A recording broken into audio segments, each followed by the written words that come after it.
नमस्कार, हल्ला बोल टीवी देख रहे हैं आप। मैं हूं आपके साथ प्रियंका। देखिए, बिहार के दो आईएएस अफसर अभिलाषा शर्मा और योगेश सागर ईडी के रडार पर। इन पे मनी लॉन्ड्रिंग मामले में हो सकती है कार्रवाई। और क्या कुछ है इस मामले में, इसी विषय पे आपको और भी ज्यादा जानकारी देंगे हल्ला बोल टीवी के संपादक दीपक शर्मा। जिन दो आईएएस अफसरों की आप बात कर रहे हैं, आईएएस योगेश कुमार सागर और अभिलाषा शर्मा जी, इन दोनों के बारे में ईडी यानी प्रवर्तन निदेशालय इन्फोर्समेंट डायरेक्टरेट ने बिहार की विशेष निगरानी इकाई एसवीयू से जानकारी मांगी है। दोनों कहाँ पदस्थापित रहे, कहाँ पोस्टिंग रही दोनों की, दोनों ने किस तरह के आर्थिक लेन देन के आरोप लगे, किस तरह के मामले सामने आए, दोनों की पूरी जानकारी ईडी ने इन्फोर्समेंट डायरेक्टरेट ने मांगी है एसवीयू से, बिहार की विशेष नागरिक निगरानी इकाई से जी।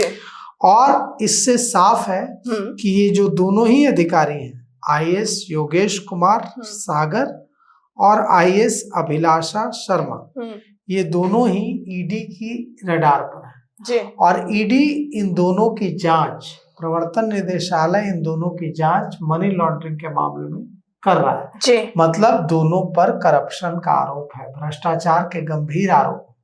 ईडी यूं ही किसी अधिकारी, किसी आईएएस अफसर के खिलाफ जांच नहीं करता, बिल्कुल, जब उसके पास पक्के प्रमाण होते हैं तभी कि कोई अधिकारी भ्रष्टाचार में, रिश्वतखोरी में संलिप्त है तो जांच को आगे बढ़ाता है। और ये दोनों ही अधिकारी अभी बिहार में पदस्थापित है और एसवीयू से दोनों अफसरों के बारे में ईडी ने जानकारी मांगी है और मनी लॉन्ड्रिंग की धारा 2002 के तहत यह जानकारी मांगी गई है।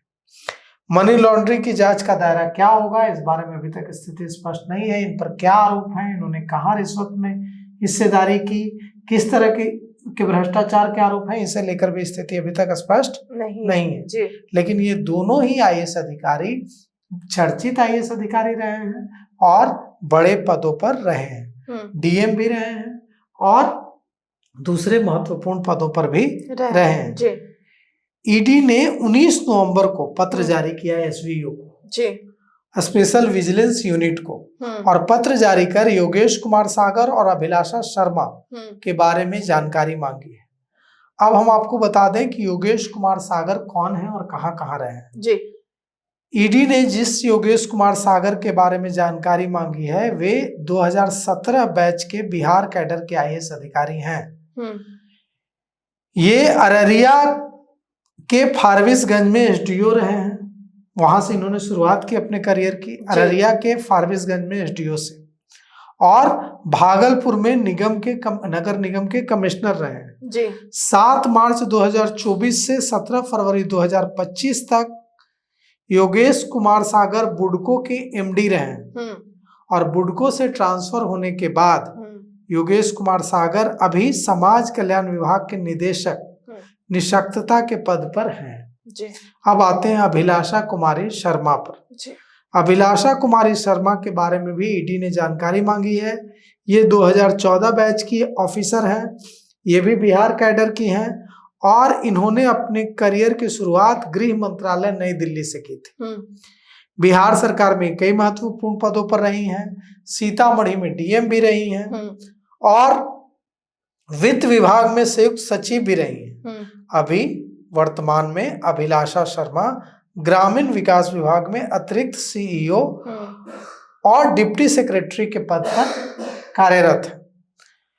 अब इन दोनों के खिलाफ जो भ्रष्टाचार के आरोप होंगे, जो मनी लॉन्ड्रिंग के मामले होंगे यानी हवाला के मामले होंगे जुड़े, उनसे जुड़े तमाम मामलों की ईडी जांच करेगा। देखिए, ईडी एक ऐसी संस्था है जो तब तक किसी मामले में हाथ नहीं डालती है जब तक मामला भ्रष्टाचार का बड़ा न हो।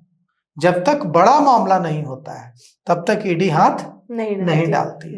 तो इन दोनों ही अफसरों के खिलाफ ईडी ने अगर इतनी बड़ी जांच शुरू की है और एसवीयू स्पेशल विजिलेंस यूनिट को पत्र लिखकर 19 नवंबर को अगर इन दोनों ही अधिकारियों की पूरी कुंडली मांग ली है, तो इससे साफ है कि इन दोनों ही अधिकारियों के खिलाफ भ्रष्टाचार के कुछ ऐसे सुराग लगे हैं ईडी के हाथ, जो आने वाले दिनों में सामने आएंगे। अभी वो इनके कहाँ के कार्यकाल से जुड़ा हुआ है, किस जो जिम्मेवारी है उससे जुड़ा हुआ है, क्योंकि ये कई जिलों में डीएम रहे हैं, कई महत्वपूर्ण पदों पर रहे हैं। अब इनके आर्थिक लेन देन की जानकारी मांगी जा रही है, इन पर कौन कौन से मामले हैं। कहा जा रहा है कि ठेकेदार रिशु श्री के मामले से ये जुड़े हुए हैं। ठेकेदार रिशु श्री प्रवर्तन निदेशालय पटना जोनल कार्यालय के ठेकेदार रिशु श्री के मनी लॉन्ड्रिंग के मामले में जांच कर रहा है और अहमदाबाद, सूरत, गुड़गांव और नई दिल्ली के कई मामलों में छापेमारी कर चुका है। 33 लाख नकद, कई डिजिटल इक्विपमेंट्स वगैरह, कई आपत्तिजनक दस्तावेज जब्त कर चुका है। और अब जो है इस रिशु श्री मामले में कई अफसर भी फंस रहे हैं। इसमें जो ठेके हैं सरकारी, उसमें गड़बड़ी करने और अवैध कमाई करने का आरोप है। कहा जा रहा है कि ये दोनों अधिकारी उससे भी जुड़े हो सकते हैं और भी कई तरह की बातें, कयास लगाया जा रहा है। लेकिन अभी तक कोई नहीं जानता है कि भ्रष्टाचार के कौन कौन से मामले, कितने मामले इन पर हैं और कहाँ कहाँ हैं, और कोई जांच पहले चल रही है। अगर वो चल रही है जांच, तो उसमें जांच कहाँ तक पहुंची है और क्या इन जांच के बाद इन दोनों अधिकारियों को ईडी पूछताछ कर सकती है, रिमांड पर ले गिरफ्तार कर सकती है, रिमांड पर ले सकती है, या फिर गिरफ्तार न करे, रिमांड पर न ले तो पूछताछ करने के लिए बुला सकती है। मतलब इन दोनों ही आईएएस अफसरों पर संकट के बादल गहरा गए। तो सुना आपने, इन सबको लेकर आपकी क्या राय हमें कमेंट बॉक्स में बताएं। फिलहाल इस पेशकश में इतना ही। आगे की खबर देखने के लिए बने रहे हल्ला बोल टीवी के साथ। धन्यवाद।